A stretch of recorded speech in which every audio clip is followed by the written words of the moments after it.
know about the drink? What you know about popping trunk? Neon lights and candy paint. What you know about white shirts, starts down jeans with a razor crease, platinum and gold on top our teeth. They gon' change for the iced out piece. You don't know about Michael Watts, you don't know about DJ Screw nothing. What you know about me? Hold up, I came down to what it do. You don't know about PAT. What you know about Free Pimp C? What you know about the Swisher House man? What you know about the SUC? We keep it player. Ain't no fake when we hold a flex. Whatever haters hate, we listen to music screwed and chopped. Down here in this Lone Star State, out of towners be coming around, running their mouth and talking down. But you don't know nothing about my town. Either hold it down or move around. They don't know what that's all about. They don't know what that's all about. They don't know what they candy go about. It's moving and jaw about. Texas is the home of the players and pitch. Throwing naked ass in the great slave kicks. Third coast born, that mean with Texas raised. Mike John. Me and Paul, we acting the fool with screens ball. I'm packing the tool. I'm Texas raised, Texas made. We grind daily, no minimum wage. I represent the home of candy cars, crew music and purple bar, trunk bagging, fifth hanging, 84s and those swinging. Bell buckles we wearing Texas, rag tops lay down on Lexus, diamond shining from grilling necklace. Haters hate 'cause we well respected. Paul Wall and Mike Jones, two of the daughters on the microphone. We sitting high on 20-inch chrome, grinding, getting our shine. I said Paul Wall and Mike Jones, two of the daughters on the microphone. We sitting high on 20-inch chrome, grinding, getting our shine on. I crack a smile and show platinum mouth every time I rap. I rep Swisher House. I spit a verse, head straight to the bone. 5 G's for me to even open my mouth. They don't know what that's all about. They don't know what that's all about. They don't know what they candy go about. It's moving and jaw about. Texas is the home of the players and pitch. Ward gets out of there, throws it downfield. For you.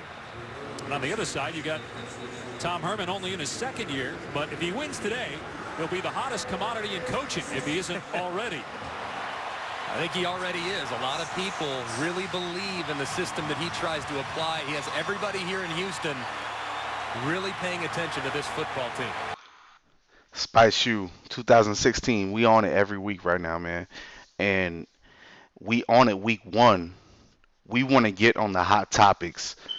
People want to know about Houston football. They want to know about what they're running on offense. They want to know about Tom Herman. They want to know about Major Applewhite. I'm going to give you the breakdown of what's working for them. First of all, Tom Herman is the hottest prospect. I won't say commodity because I'll have to pause that in terms of coaches. And the reason why is because he has taken this program. I was going to start it out by saying the revolution of Houston football, but it's kind of like the awakening of Houston football.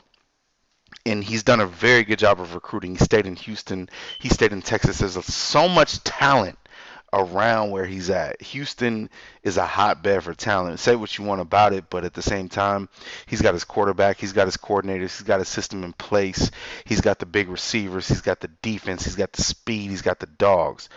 So I'm going to break down what makes them so hard to stop and what makes this a program that I feel like should be a Big 12. It's a gimme. You know, the Big 12 should be honored to have them. They are the next up-and-coming program. They have surpassed, Baylor and TCU and programs like that. They had their little run, and Houston is their turn. There's so many schools in Texas that are making noise right now. This shouldn't even really, in theory, be happening. A lot of it has to do with Greg Ward, Major Applewhite, and Tom Herman. It's a perfect storm. Let's look at this. One of the best things that they do is move the launch point of the pocket. It's a lot of sprint outs, rollouts, and even in the run game, bootlegs. This looks a lot like the quarterback power, which they run a lot of too. Why is this effective? From a front seven perspective, it looks like a quarterback power. From a back seven perspective, you can't fly up, you can't move because he can keep the football. And I mean, honestly, from a front seven perspective, you've got the arcing blocks that are sealing you from him potentially keeping the football.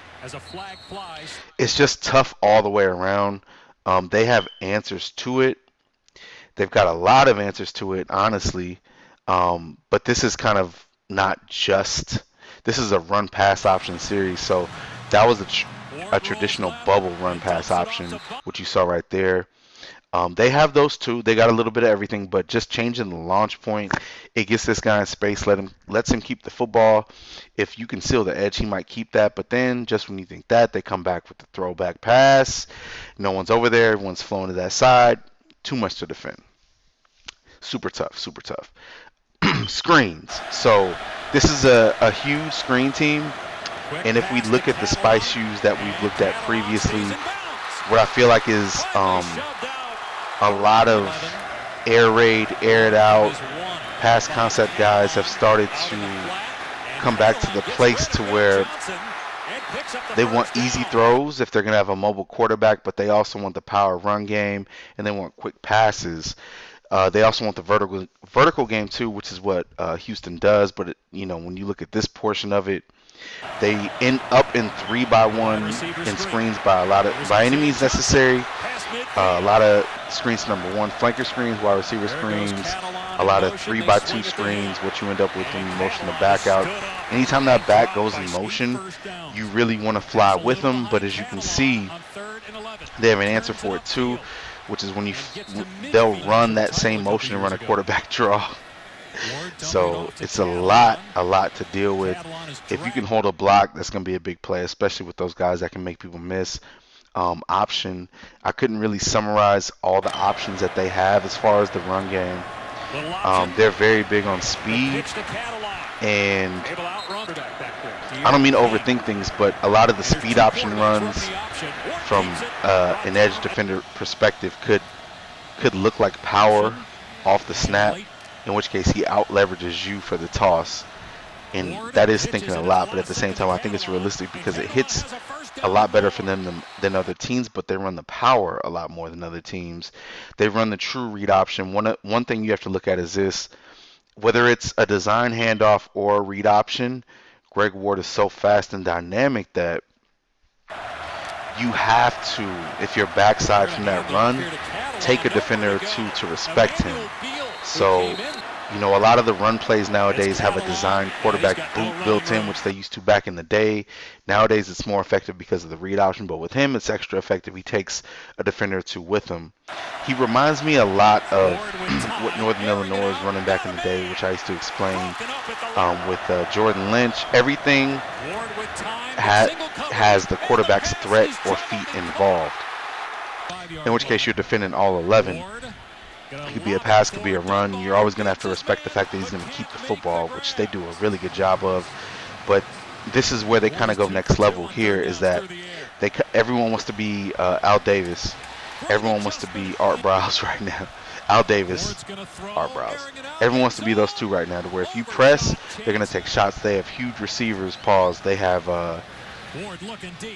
they've got playmakers, and I think what really set off them just taking shots if you play press man is that the run looks are so good, but they're getting so accustomed to the back shoulder fade, which you can see here. So the DB has to respect the fact that you're going to try to run by him. You throw it behind him. 3, you don't even touch the receiver when he catches the football. It's a lot to deal with. So you got 6'3", 6'4", 6'5" receivers, back shoulder fade. It's kind of the perfect marriage with what they're trying to do within the run game, within the option game. This is what I feel like they do the best job of, is misdirection. And this is no different than what Auburn does a really good job of this. A lot of teams do a really good job of this. But I think what they do a better job of them with is just the normal, it's like a sweep, jet sweep. They get the ball in Ford's hands, and the blocking is really good, but also Ward sets this shit off. As you can see, he takes a player or two with him every time. You just have to respect the fact that he might keep the football, but they can also, dress that up to make it look like an inside zone. They can run a true traditional read triple option, which a lot of teams do off of it. But Ward makes the receiver jet sweep pretty good, but also, as you can see, they run a play action off of it too. It's like they have an answer for what you would do to respond to everything. and we're getting to the end of this, but this is the core of what they do is the quarterback design runs, draws and powers, but the power really sets off, to me, the speed option, and it sets off the sprint out option as well. Oklahoma played it really well, but you also have to think that Oklahoma outmans Houston. The fact that, you know, you could score the amount of points that they scored on Oklahoma week 1, you're going to give up some of these plays to where it looks like you can't block these guys, but that's normal. But I really like what they do. I think Greg Ward sets it off, but I think that they have something really brewing in Houston. Let me know what you guys think. Who you want to see next? I'm really torn on this one, but majority requested Houston. Week 2, I'll be back.